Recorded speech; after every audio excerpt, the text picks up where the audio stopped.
Deep within the hills that border the Faravel Plains is an ancient graveyard where dragons once came to die. A younger generation of the winged beasts has turned the region dangerous yet again.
Here, let me carry him around a bit.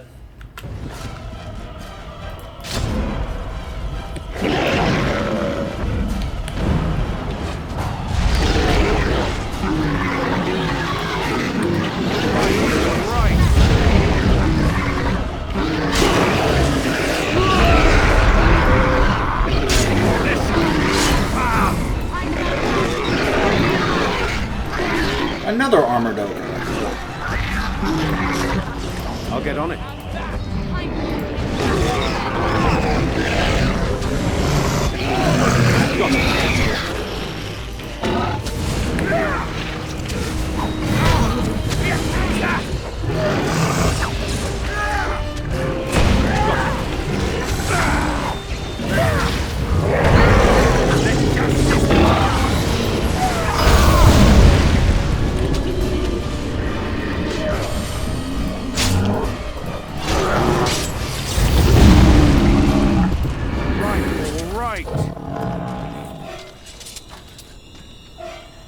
Legends speak of a place where dragons go to die in the far south.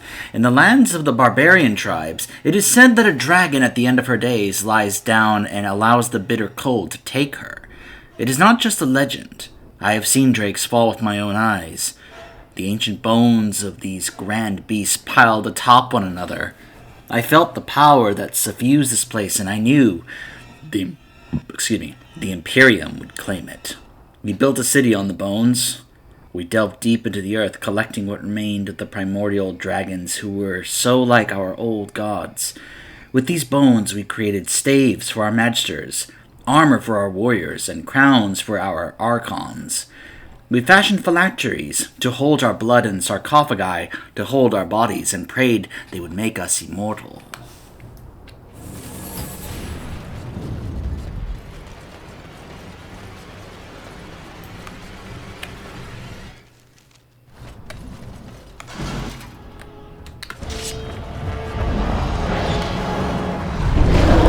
Oh, another high dragon.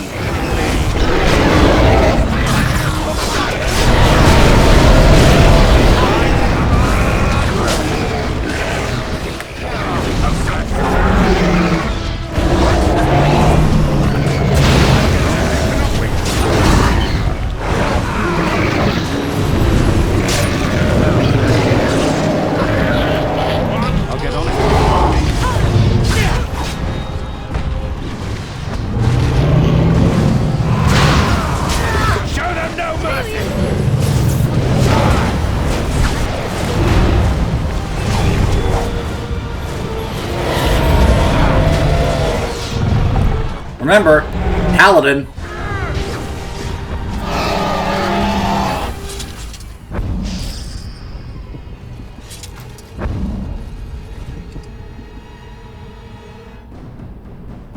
Well, we found the other two pieces of the Black Blade set. A little late to give them to Nathaniel now.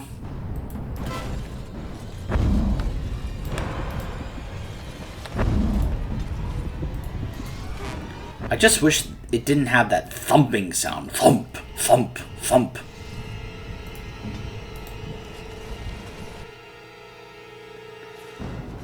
Now, yes, obviously I am passing up on story here by not bringing Velana, but considering the choice I'm about to make, it's probably best that I don't bring her.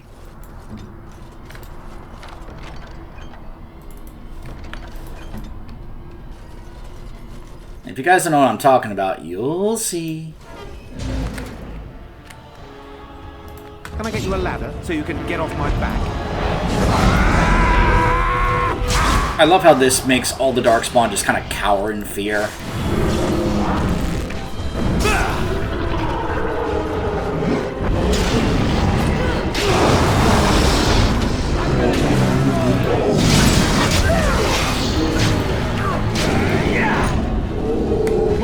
Where's the next one?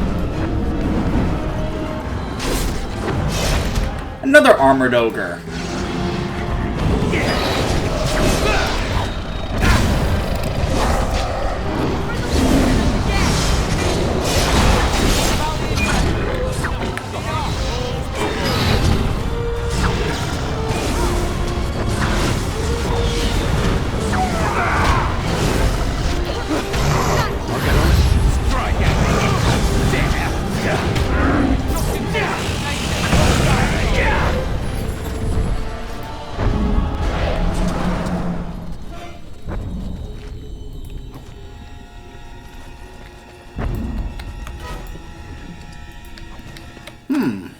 Quite a few of these crystals. Dementor runes that are engraved all over this crystal.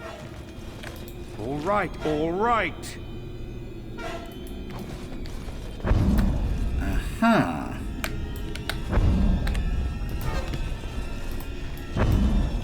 Got it.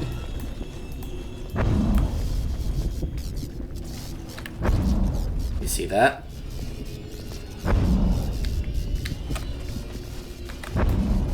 Got it.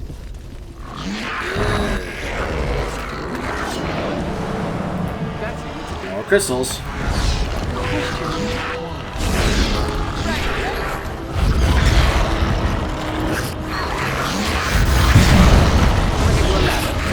Yeah, I just... no.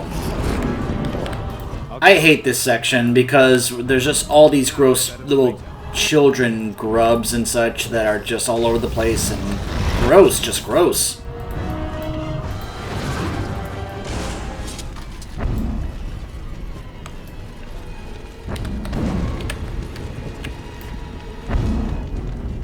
Alright, hold on.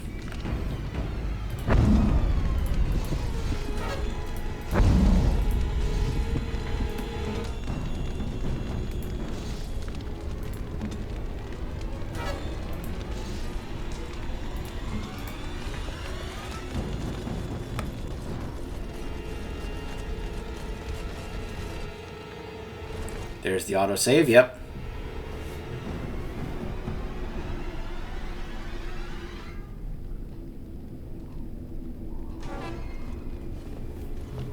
Hello again, Architect. And so we meet again.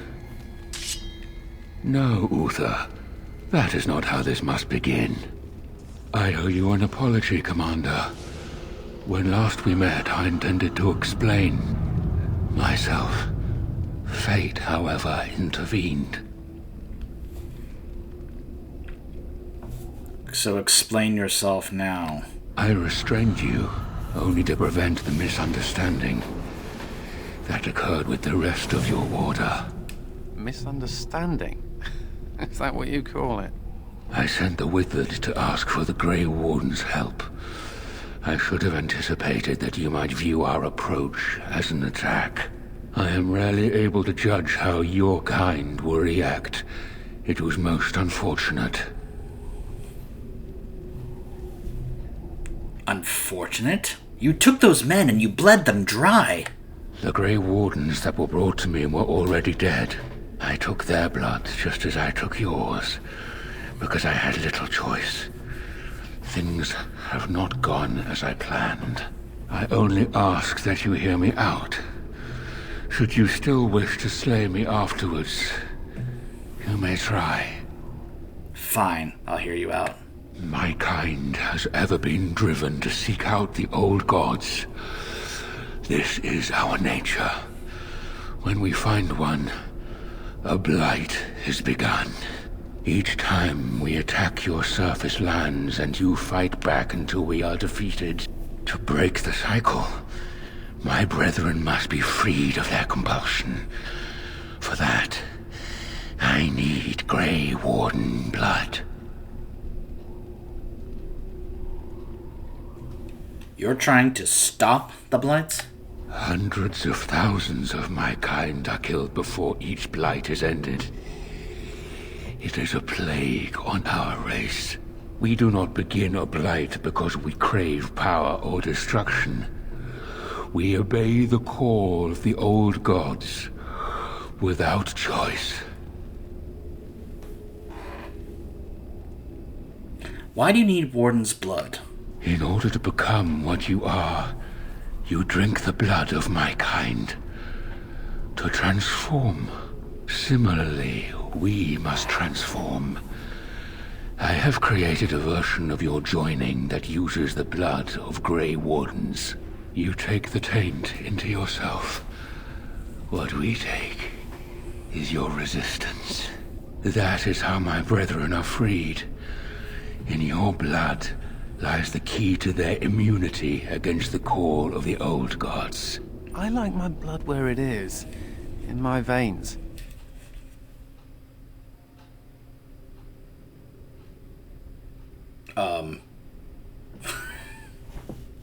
Let's see if this fixes it. How do the Darkspawn change afterwards? Once they are freed, the Darkspawn think for themselves. They speak. They act.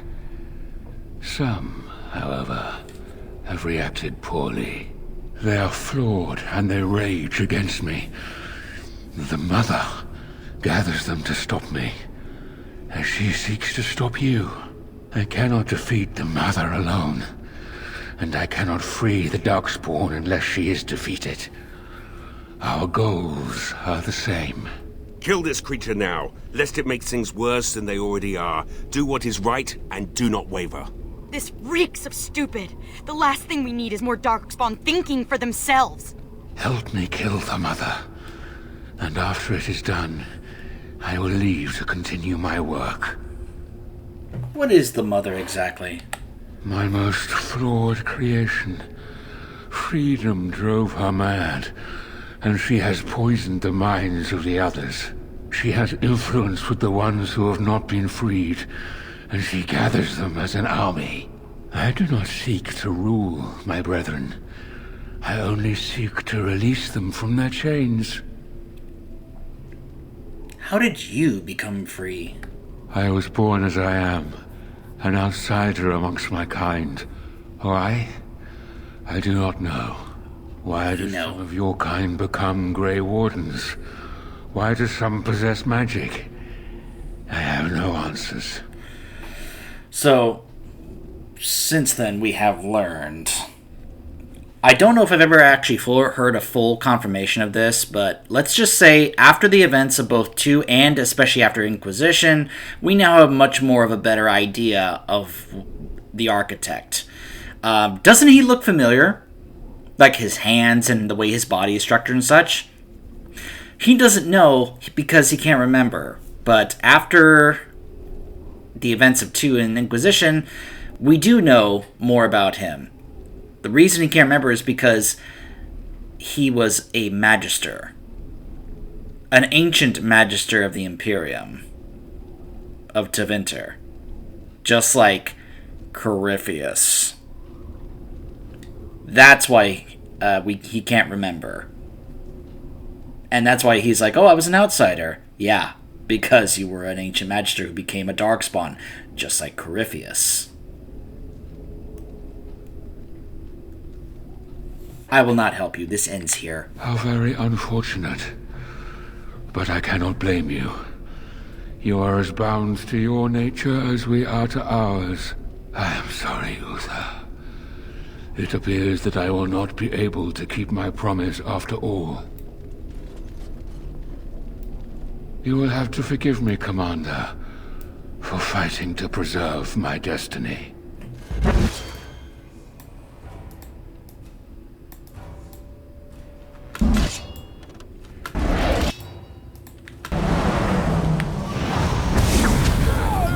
Sorry, Utha.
Got it.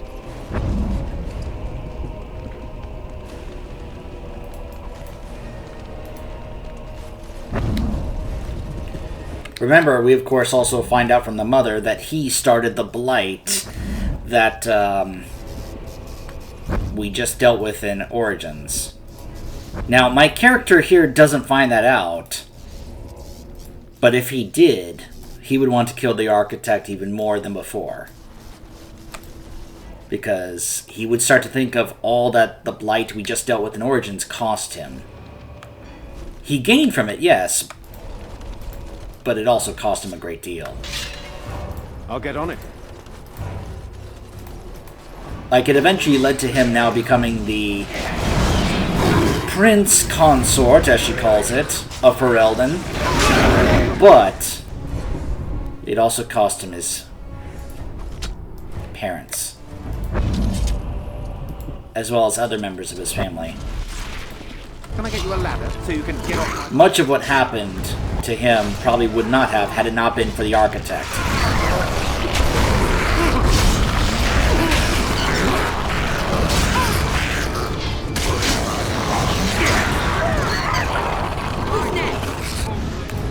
Darkspawn, kill them all. Yeah, I don't have time for this. Just die. You disgusting, disgusting things. Seriously, those adult child or something like, ugh. Just gross. Gross, gross, gross, gross, gross.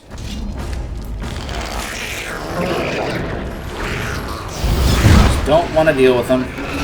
Look at these things. Ugh. Gross, gross, gross, gross, gross.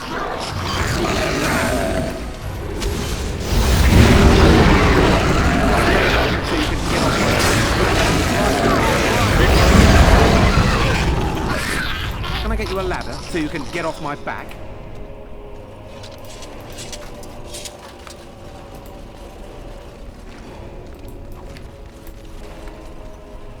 All right, all right. Now's better than later.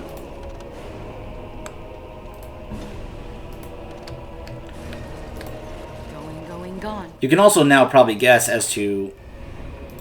As Wait, you what? command. But she has...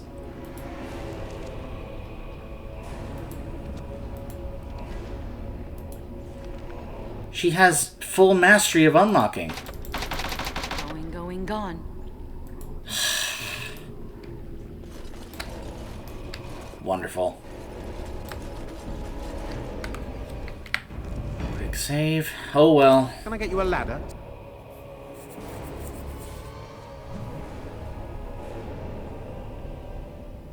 Hello, Mother.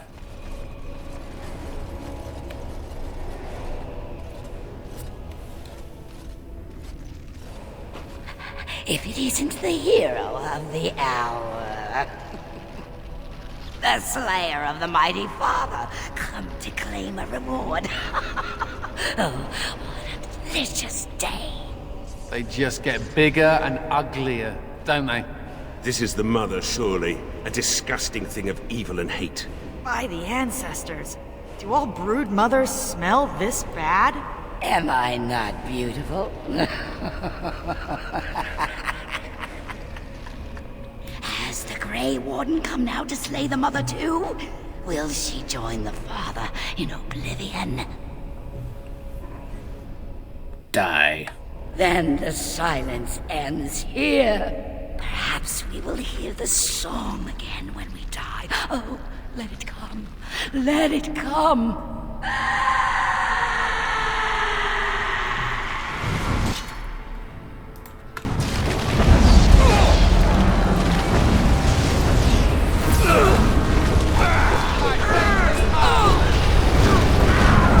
Time for your daily dose of death.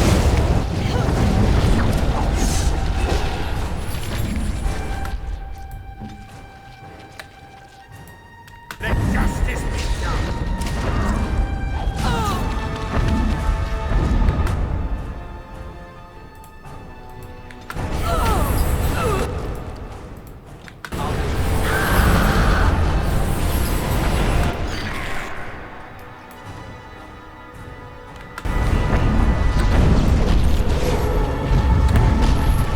Can I get you a ladder so you can get off my back? Right. I'll teach you. Oh, this fight.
And yeah, you can also probably see why I brought those three with me, since I chose to kill the architect, how they would have reacted the other way, plus the other three would have opposed that, especially Valana, obviously. After the deaths of both the architect and the mother, nearly all the remaining Darkspawn fled back into the Deep Roads. The raids on Amaranthine came to an abrupt end. Although some of the architect's disciples likely escaped into the Deep Roads with the rest of their brethren, they have so far shown no inclination towards vengeance against the Grey Wardens who killed their savior. Yet the Deep Roads remain plagued by the Darkspawn, and it seems certain that, in time, another blight will begin. The danger may have passed for now, but the cycle of the old gods continues. The destruction of Amaranthine did not endear the Grey Wardens to the people of Ferelden. Although much of the citizenry wanted to forget the terrible event and get on with life, a small segment pledged to exact revenge against the Wardens. People whispered that the commander of the Grey was trying to influence Ferelden politics once again, and suggested the burning of Amaranthine was part of a larger plot to gain power. The rumors grew until, inside a year, a mob appeared at the gates of Vigil's Keep. Although most of the riders were shown mercy and survived the bloody clash, public opinion of the Grey Wardens turned sour until the Wardens led an effort to rebuild Amaranthine. Although the war devastated many farms in the Arling, all agreed the loss would have been greater without soldiers for protection. The farm holders developed a certain reverence for the Warden Commander, as well as an ongoing reliance on the Grey Wardens for order and protection. The annals of the Grey Wardens hailed Commander Robert's defense of Vigil's Keep as a crucial victory. The Order's more clever recruits often spent days studying the account in an attempt to understand the commander's tactics.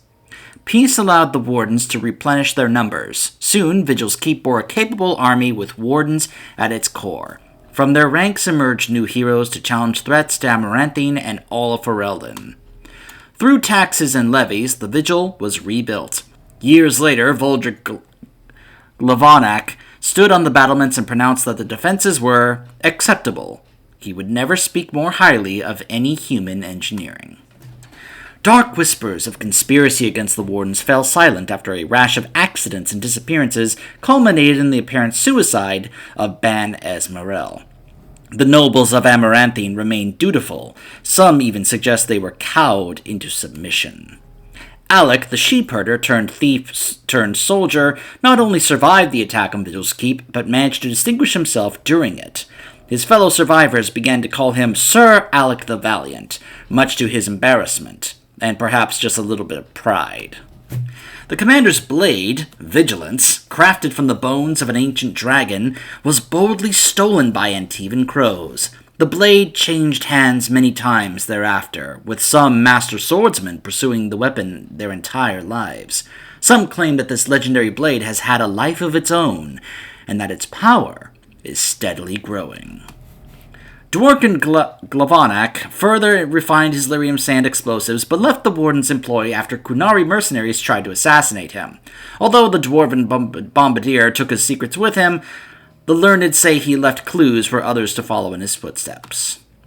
The Vigil soldiers, wearing the distinctive silverite armor that Master Wade crafted, came to be known as the Silver Order. Under the tutelage of the Wardens, the Silver Order developed into a force to be reckoned with, a lasting memory of the Vigil's famous commander. With Villana and the Architect gone from the region, the Pilgrim's Path began to see traffic again. The massacre of the militiamen and the merchants, however, led to hostilities between the neighboring human settlements and any Dalish clans that passed by. Hostilities peaked when a human villager kidnapped and killed one of the elves. The clans reacted by giving the Wending Wood a wide berth, but the humans whisper that the Dalish will return for revenge someday. A few years after Kal Haral was emptied of Darkspawn, Orzammar began sending expeditions to rediscover the knowledge of smithing that had been lost within the Taig. Eventually, House Helmi decided that Kal Haral was too important to be abandoned. At a tremendous cost of dwarven lives, they cleared the tunnels leading to Kal Haral of all Darkspawn, making the road between Orzammar and the fortress safe again. Kal Haral was reclaimed for Orzammar once and for all. As promised, Voldrik and Dworkin presented Orzammar's shapelet with the stone marker that told of how Kal Haral's Castles had taken up arms against the Darkspawn. The commander of the Grey was invited to Orzammar as a guest of honor at a feast commemorating the defenders of Kal Haral. The Shaper read the names of the Castles off the marker, then presided over a ceremony to return them to the stone, as befitted warriors of their stature. In time, the Arling began to forget the tales of apparitions in the Black Marsh, and ever so slowly settlers drifted into the region. Scholars said the veil was still thin and thus the area still dangerous, but the people only cared that there were no longer frightened whispers in the shadows. The village was slowly rebuilt. Twice the Baroness's mansion was rebuilt and occupied, once by a wealthy merchant and another time by an Orlesian mage. Both died mysteriously. Afterwards, the mansion was torn down completely and the site left untouched. With the Wardens still desperate for new recruits, the Templars saw their opportunity to keep Anders in line. They sent one of their own, a man named Roland, to undertake the joining, under the condition that he accompany Anders on his assignments. The pressures on the Warden commander to accept this agreement eventually became insurmountable. One day a squad that included both Anders and Roland failed to return to the Vigil. All of them were eventually found, with the exception of Anders, dead, burned, and dismembered. If Anders attempted to explain himself to his friend, the Warden commander, or left word of where he went, that information never made its way to the Templars in charge of finding him. Velana never saw her clan again, but neither did she forsake her Dalish culture, nor her sharp tongue, nor her quick temper. Her friendship with the Warden Commander changed her opinions of humankind significantly. Shortly after the Mother's defeat, Darkspawn stragglers who still remained on the surface attacked a human village. Velana was the only warden nearby and defended the village single-handedly. She did not sneer once. Velana scoured the Mother's lair for signs of her sister, but it was as though Serani had vanished into thin air. Velana blamed the Warden Commander for choosing to kill the Architect, certain that the Architect would have released her sister if he lived. This remained a source of friction for as long as Robert and Velana knew each other. Over the next years, Nathaniel dedicated himself to the Order and to clearing the blemishes on his family's name. After saving Terran Fergus Kuzlin from a bandit attack, a portion of Amaranthine was returned to the house. Unable to accept the Terran's gift himself due to his status as a warden, Nathaniel passed the holding to Delilah's son, and when a new castle was eventually built there, a statue of Nathaniel was erected in its courtyard. Justice continued to serve the Grave Wardens, remaining in touch with Aura, the widow of Kristoff. She quickly became distraught at the sight of the body's decay, however, and the day she told Justice she could see him no longer was the day he left the Order. Justice wished his comrades well, and Kristoff's body slumped to the ground, dead. Aura finally had a body to mourn. Where the spirit went, if it remains in this world at all, is currently a mystery. Yeah, we'll follow up on that in Dragon Age 2. Although Sigrun seemed intent on leaving for her calling, departing for the Deep Roads to finish what she started in Kal Haral, the Warden Commander had a knack for finding important and absolutely urgent things to occupy the dwarf. And so Sigrun delayed her long walk into the darkness for many years, even though she never stopped cracking jokes about needing to throw herself at death. Ogren continued to regale young Warden recruits with tales of his prowess in both battle and bed. His drinking games prompted at least one recruit to declare that she'd rather reattempt the joining than lift another mug.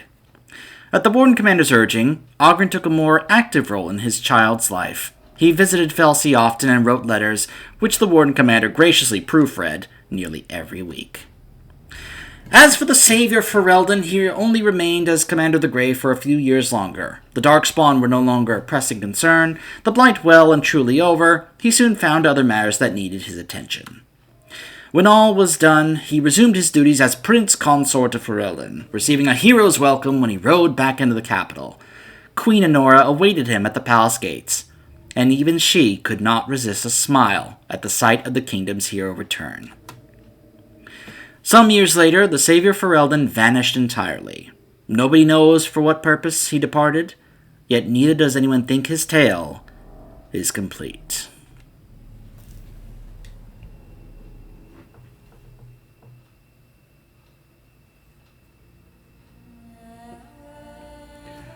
And that, my friends, was Dragon Age Awakening. A pretty nice expansion that, from a technical level, obviously had issues. Obviously, we had a number of bugs and crashes in this expansion that we didn't have in Origins, which just goes to show the lack of stability that I was talking about when it came to this. Yeah. But there were things here and there that really were nice and well done and improved upon and added, there's a number of great things that they did in here. And, yeah. Obviously, introducing new characters for us to get to know and have more follow-up on later on. It's still a very, very nice expansion. Excuse me. Now, obviously, like I said, some of the text there is off because they weren't entirely ready and anticipating what was going to happen later on. So, yeah, retcons, would happen later to kind of trying to deal with that text there, as you saw. So, we're not quite done yet, though, with Dragon Age Origins before we move on to Dragon Age 2. There's one little bit of content left. Witch Hunt. When we return, we will be finishing up Dragon Age Origins with the Witch Hunt DLC, where Robert tries to make one last attempt to find Morrigan. Stay tuned.